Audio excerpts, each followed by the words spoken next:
Comecemos com a nossa live. Meus amigos, houve Páscoa e eu estou tendo que lidar pela primeira vez com a pressão de subir nas pesquisas. Isso é uma coisa muito estranha. Saíram pesquisas 5, aí outro com 7. Semana na Jovem Pan tava lá aparecendo com 7, começa a receber 7, 7, 7. Ataques, eu acho que assim, abriram a caixa de ataques contra a gente oficialmente. Sim. Né? E a gente viu agora esse ataque contra o Guto.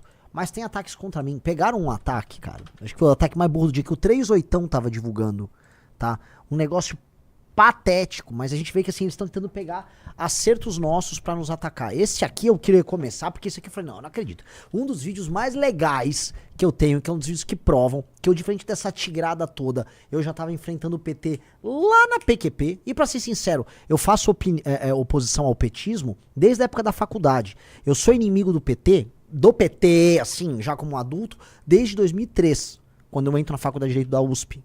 Já faço oposição a eles desde a época do movimento estudantil, né? Isso faz tempo pra caramba. Agora, paralelamente, em 2010, depois disso, em 2010, quando a Dilma tava enfrentando o Serra, eu gravo um vídeo de YouTube, até deu uns 10 mil views, tá? Cantando uma musiquinha atacando a Dilma, e aí o que me vem? Os caras tirarem de contexto, que olha isso aqui. Eu preciso mostrar aqui, né? Veja um trecho. Cadê o fone aí? Isso aqui é ouro puro. Veja só. Alan dos Santos. Por que o Renan Santos apagou esses conteúdos? Eu não apaguei nada. Esses conteúdos estão todos online e com muito orgulho. Dá o play. Vou te abortar de uma vez.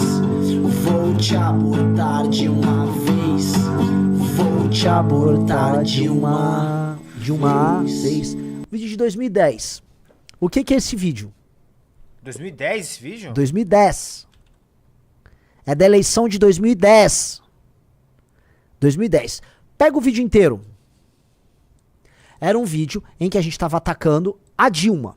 A gente não, eu, né? Você, né? 2010? Sozinho. Eu tava na minha casa, novinho, e eu compus uma música pra xingar a Dilma e eu publiquei no YouTube. Vejam o vídeo. Ainda era feito com aqueles negócio da Apple, tipo Movie Maker da Apple. É. Chamava Aborte a Dilma, olha só. Dilma, tu é filha de uma história não contada, de uma guerrilheira antiga pra uma nova candidata. Dilma, tua ficha é mais suja que um lixão. Teu partido é o Zé de seu sobrenome mensalão. Puta música, tá? Dilma, quando jovem, era muito arteira. Estourava bomba, mamãe, vou ser guerrilheira. Dilma, seu partido apoia o Tiririca. Sarney, Fernando Collor, Erenice é sua ministra. O presidente Lula achar que manda no povão pra enfiar essa merda goela abaixo da nação. Desculpa, presidente, terei que dizer não. Eu vou abortar a Dilma no dia da eleição, pois eu vou te abortar de uma vez. Vou te abortar de uma vez. Vou te abortar de uma vez. E por que isso? Eu te mandei uma notícia aí, né? Ixi, pera. O quê? Eu preciso achar a notícia agora. Difícil, Me perdi. Vamos Cadê? lá, é difícil. Vou lá no Junito, vamos lá. Me manda de novo aí que eu me perdi. Mandei, Aqui. riso. É difícil, tô trabalhando aqui com amadores, cara. Caramba, velho, calma lá, Em meu. que grupo, Riso? Em que grupo que vocês tinham me mandado isso hoje? Então, é isso que eu tava tentando achar agora. Que o web WhatsApp, quando eu logo aqui, ele demora pra carregar as coisas. É difícil, eu não aguento mais trabalhar com amador. Vai lá, se é pra eu botar assim, ó. Então bota, eleições 2010, Dilma, aborto, Serra. Eleições 2010, Dilma.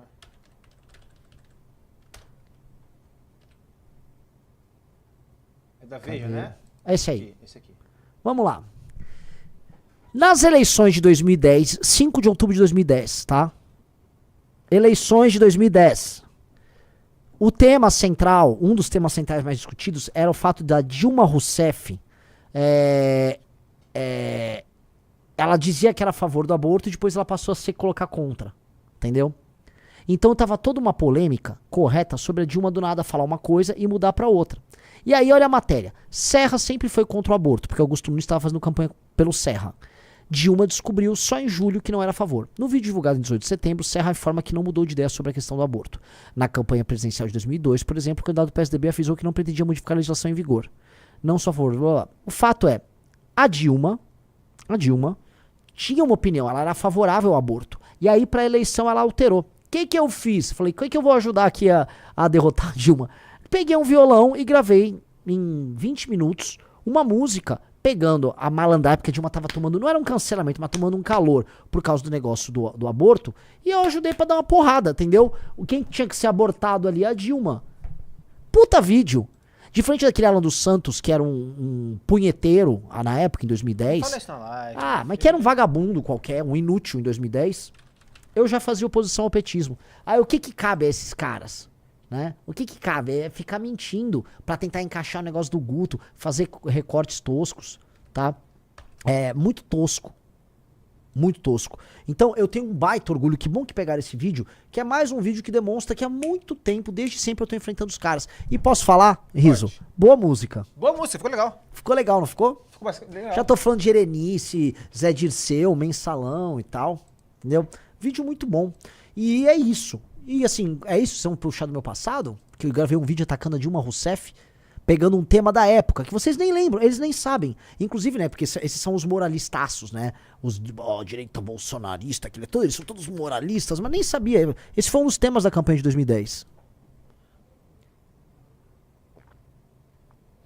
Pessoal, like na live, compartilha o link dessa live com seus amigos. Né? E é isso, assim, ataques toscos, tentando requentar as coisas. Um cara falou remake para Limão Rosa. não, Limão Rosa tá numa outra fase, estamos lançando música nova, tudo muito bom, tá? Os caras falaram que viu que a Juliana Bond comentou no seu vídeo, Renan? Não vi. Mas a Juliana Bond, ela é a Juliana Bond do Bolsonaro, né? Então ela infelizmente, ficar vivendo nesse circuito artístico de que recebe dinheiro de prefeitura é uma vergonha, especialmente prefeituras pequenas e insolventes. E tem artista, tem uma dupla sertaneja, eu não sei se é aquele não sei o que Juliano, eu acho que Henrique e Juliano, que falaram que não fazem shows pra prefeituras. Acho que é Henrique e Juliano. Depois chequem aí. Mas tem uns artistas que não entram nesse circuito, tá? A Lima Rosa, por exemplo, nunca entrou. Não vai entrar. Diferente da banda Pandora 101, que é uma banda público-privada. Né? Uma PPP. Tem um portalzinho. Olha aí, ó. Com cachê de 1,5 milhão, Henrique e Juliano dizem não ao dinheiro público e se recusam a tocar em vez de prefeitura. Palmas pra Henrique e Juliano, galera.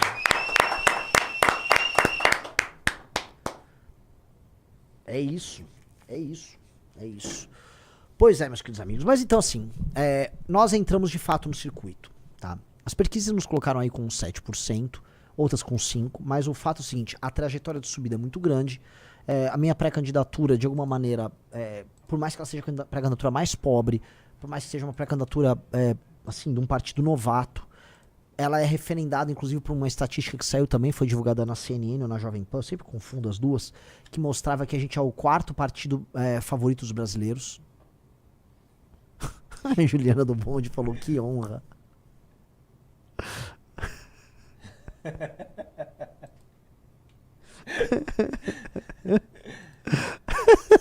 Ai. Falou que ela é minha fã. Pô, que legal, fico feliz. Mas é verdade, não tem nada contra, assim, ela.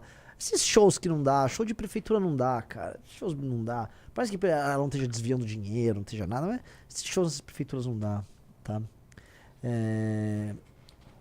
E é isso, tá? Vamos lá. Então eu entrei no radar e isso vem com um peso muito grande, galera. Eu vou comentar com vocês, assim. Eu tava 1%, 2% reclamando da vida, rodando no Brasil. Mas eu me vi recebendo informações de bastidor. Assim, me ligou figurões aí de grandes empresas. Ó, Renan, você tá acima dos 7% aqui e ali. Isso me dá uma gastura, cara. Isso aqui é quase uma terapia que eu vou fazer como live, tá? Eu continuo sendo a mesma pessoa. Eu tento viver a vida da maneira mais normal que eu tento viver. Mas não é exatamente fácil. Você começa a ficar no olho do furacão. Você começa a ser alvo de ataques dos mais diversos, tá? Em geral, ataques requintados, mas ataques baixos, dos mais diversos. Você vê atacar em seu grupo, vê atacar em pessoas próximas. E você sofre ao longo do processo. Né? É difícil, porque quem vai falar que é fácil tá mentindo. Estão falando que meu áudio caiu. É que você tá falando baixo, né? Hã? Teste. Falei. E, pô, a Juliana Bond falando, eu sou sua fã. E agora, como é que eu faço? Você não criticou ela, você criticou os prefeitos. Eu critiquei os prefeitos. Eu tô me sentindo culpado agora. Juliana Bond, não é nada pessoal, de maneira alguma, nem é uma crítica a você.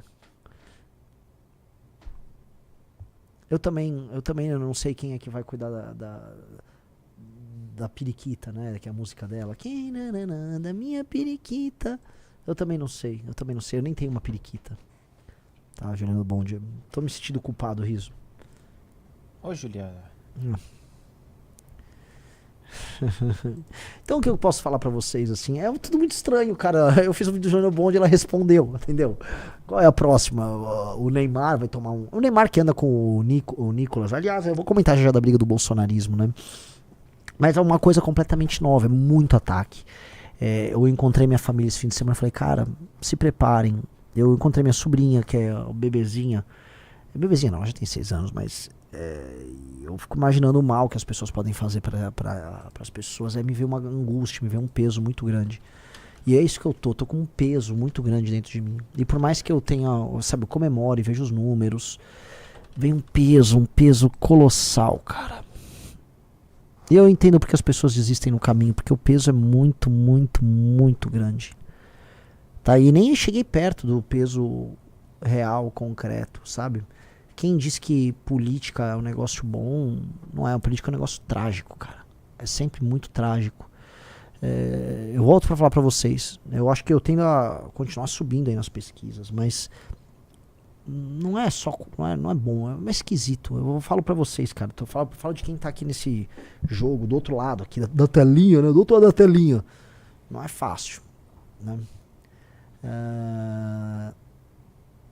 O cara falou, ela te chamou de rei dos negócios, minha sobrinha é rei dos trabalhos. Rei dos trabalhos. E eu tentei entender com ela o que é um rei dos trabalhos, né? Eu tava tentando entender com a minha sobrinha, ela explicou, ó, Renan, porque, assim, você não é um rei, né? Porque as crianças trabalham com essas imagens arquetípicas muito simples. A pessoa que manda em tudo é um rei. Mas aí explicar assim, não é um rei. Seria um presidente. O que é um presidente? A criança não sabe o que é um presidente. Ela acha que quem manda em tudo é um rei. Então ela fala assim, bom, se é um presidente, ele não é um rei, mas ele dá ordem nas coisas. Então ele faz as pessoas trabalharem. Então eu seria o rei, porque no fundo a imagem é real de poder, dos trabalhos. Eu adorei, foi uma tentativa ali de adaptar, sabe, a criança usando o vocabulário limitado que ela tem à disposição para fazer uma construção ali semântica que faça sentido para ela, né? É isso, aí a Marli Clemente, só vivenciando a vida assim, a vida é assim, a vida é muito difícil, e assim, é um tipo de experiência que poucas pessoas podem ter, que é você falar, poxa, estou crescendo em pesquisas presidenciais, estou sofrendo ataques, e você tem que desenvolver, cara, que é uma coisa, eu gostaria muito de conversar, aliás, peço aqui, com um político grande e velho, isso não sou legal. Isso eu sou bem gay. Eu quero conversar com um político grande, velho e peludo. Não, assim, um político old school, porque assim, essas pessoas passam por várias pressões. Eu já vi isso antes, eu cheguei a comentar. E essas pressões, elas fazem com que a pessoa desenvolva, não é uma psicopatia, mas é uma frieza diante dos ataques, uma frieza diante dos problemas que todo grande líder político tem que passar. E você não tem que personalizar esses ataques, você tem que, né, live and let go, né? Você tem uma coisa de um desapego com os danos que eles geram à imagem sua. A única coisa que, assim, minha imagem dane-se, eu não ligo pra minha imagem, nunca liguei. Agora eu ligo pra minha família, pra amigos, e eu não gosto de sentir que eu tô prejudicando amigos com atitudes minhas ou com o meu passado, sei lá. Então, é ruim só. Mas eu tenho que aprender a lidar, porque eu tenho que ser forte. Pra fazer o que nós temos que fazer, nós temos sempre que ser muito fortes, né? É isso. King of Works, chama o Frota, ele vai. O Frota tava todo simpático, assim, ô Renan, estou torcendo por você. Né? Esse aí sempre quis ser do MBL. Badunts. Né? Nossa.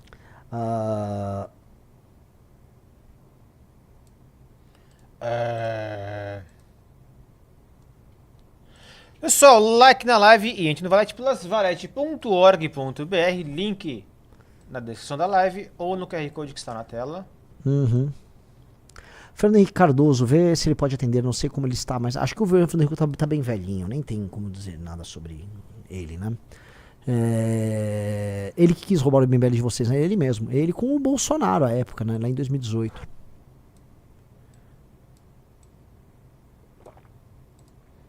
Né? Então, assim, o cenário... Ah, pessoal, eu tenho um compromisso às 18 horas, eu tenho uma gravação, né? Eu posso falar, né? Pode. Eu vou no programa Direto ao Ponto da Jovem Pan, tem uma gravação às 18 horas, então a live vai terminar mais cedo, tá? Peço desculpas aqui pra vocês. Viva a banda Kiwi Roxo, a banda do MBL, não sei do que é, mas que péssimo nome, Kiwi Roxo. Que não existe um Kiwi Roxo. O Temer ainda está no jogo, né? Mas assim, prosseguindo aqui, meus queridos. As pesquisas, né, elas estão dando conta de uma série de coisas. Há um mal-estar na tal da polarização, né? Que eu já falei pra vocês, não é uma polarização ideológica, é uma polarização de dois presidentes de centro. O Lula e o Bolsonaro são dois presidentes essencialmente de centro. E há um erro numa fórmula que foi adotada pelos governadores, que historicamente, veja, eles são meio puxa-sacos do Bolsonaro. Eles nunca se opuseram ao bolsonarismo de fato. Eles sempre tiveram medo de bater de frente. E ao ter medo de bater de frente, eles não conseguiram, né, entregar nada. Na minha... Eita. Não, esquece, continua. Então, eles não conseguiram entregar nada. E por que eles não conseguiram entregar nada? Em termos de liderança. Porque a lógica de você ficar na fila esperando alguém aparecer, alguém cair pra vocês entrarem, é uma lógica de uma espécie de um número 2, um cara que tá no banco de reserva, sabe, o cara com a camisa 23 na Copa do Mundo, que tá torcendo pra um meio campo quebrar a perna, se machucar, ou tomar um cartão vermelho pra poder jogar. Que é isso que o Zema ficou fazendo, que o Ratinho faz, e que o Caiado faz. Veja, quando o Caiado foi instado a falar em público, seu primeiro feito, caso eleito presidente da República, ele, não, vou soltar o Bolsonaro. Pô, é essa a primeira coisa, Caiado? Então, ao se colocarem como sempre uma linha auxiliar, eles não conseguiram firmar algo. E o que a gente tá provando nessa pré-candidatura? De maneira muito humilde, eu tô humildaço. É que assim, dá pra propor um Brasil diferente, dá pra escapar da polarização sem ficar naquele discurso, não estou nos extremos, até porque extremos não são, eles são bem do centro. O governo do Lula e o governo do Bolsonaro são muito parecidos em muitas coisas. São muito mais parecidos que eles jamais vão reconhecer que são. E aí, ao propor coisas novas que estão fora da caixa, as pessoas se interessam. E aí você vai construindo um caminho novo. Pois bem, eu acho que eu não ficaria surpreso em aparecer até julho com 10, 11%. E se eu aparecer com 10, 11%, eu tenho condição de vencer as eleições. Porque eu vou tirar ou o Lula ou o Flávio Bolsonaro do segundo turno. Eu volto a repetir. Se eu chegar até julho com 10, 11%, eu vou ter participação nos debates garantida, eu vou aparecer na TV, a imprensa vai me dar cobertura. E aí, cara, eu vou ficar conhecido e aí eu derroto esses caras. E aí dá até um friozinho na barriga, né? Porque a gente fala, nossa, vamos realizar esses sonhos mesmo. E isso é muito movido por uma militância que é sensacional. Nada hoje se iguala ao trabalho militante do Partido Missão e do MBL. Nada se iguala ao trabalho do nosso time. É um trabalho fenomenal. E é um time que está se preparando para um ano que vai ser muito difícil, um ano de muitas guerras, um ano de muitas surpresas, tá? E é um ano que... cara, a gente vai se firmar como força política e toda vez que você se firma como força política, você vai passar pelas dores do crescimento, pelos desafios. Imagina assim, essas últimas semanas, hoje, acho que formalmente hoje é o último dia das filiações, né? E, cara, todo mundo correndo pra lá e pra cá pra se filiar no partido A, partido B, partido C. E a gente conseguiu montar um time legal filiado pra lançar pelo Partido Missão. Me assusta também, né, as pesquisas com os nossos governadores, os pré-candidatos a governo, né, os números altíssimos do Brigadeiro, do Ben Mendes, tá? O bombeiro Rafa, aliás, né, só pra colocar aqui, eu já tinha avisado pra vocês que um cara que já foi muito amigo nosso, não tenho nada contra o pai dele, só pra explicar, não tenho nada contra ele na física, nem contra o pai dele, que é o André Marinho.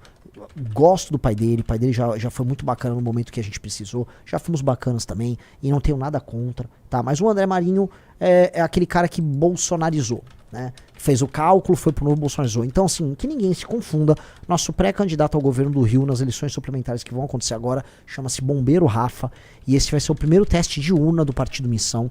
Então, todo o nosso apoio, toda a nossa força pro Bombeiro Rafa agora nas eleições suplementares, que ninguém nosso venha com papo de André Marinho. Que ninguém nosso venha com papo de André Marinho. André Marinho não tem nada a ver conosco. O André Marinho é bolsonarista e já foi inclusive referendado pelo Paulo Figueiredo, eu já avisei meses atrás. E é da escolha dele. Ele fez essa escolha, ele arque com as consequências da escolha. Só não veio achar que a gente que tava na mesma trincheira que ele, vamos achar isso bonito, vamos achar legal. Não vamos falar. Não foi legal. É óbvio que isso é uma traição ao que o cara fazia, né? O cara atacou o Bolsonaro lá dentro da Jovem Pan. Acho que foi demitido do Pânico por conta disso. Aí logo em seguida é obrigado a ter que se aliar por conta de uma conveniência. Então assim, André Marinho pra lá, a gente pra cá. Não temos nenhuma relação com ele, tá?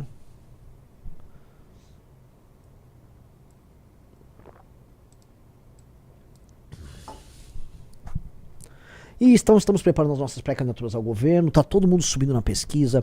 França apareceu muito bem, a França apareceu com 3.3 no Paraná. 3.3 pro França, 5.7 pro Brigadeiro em Santa Catarina. Ben Mendes tem pesquisa que ele bate mais de 5% já em Minas Gerais. Rapaz. Aqui, ó, é o índice para segundo voto. Né? Pra vocês entenderem, quando você pergunta qual é o segundo voto que vocês têm. Cara, o Ben Mendes já tá tecnicamente empatado. Ele tá empatado com o Rodrigo Pacheco, que é do PSD, foi presidente do Senado. E como segundo voto ele tá na frente do Matheus Simões e do Gabriel Azevedo. Gabriel Azevedo foi presidente da Câmara de Vereadores de Belo Horizonte, foi candidato a prefeito de Belo Horizonte. E o Matheus Simões é o atual governador de Minas. Né?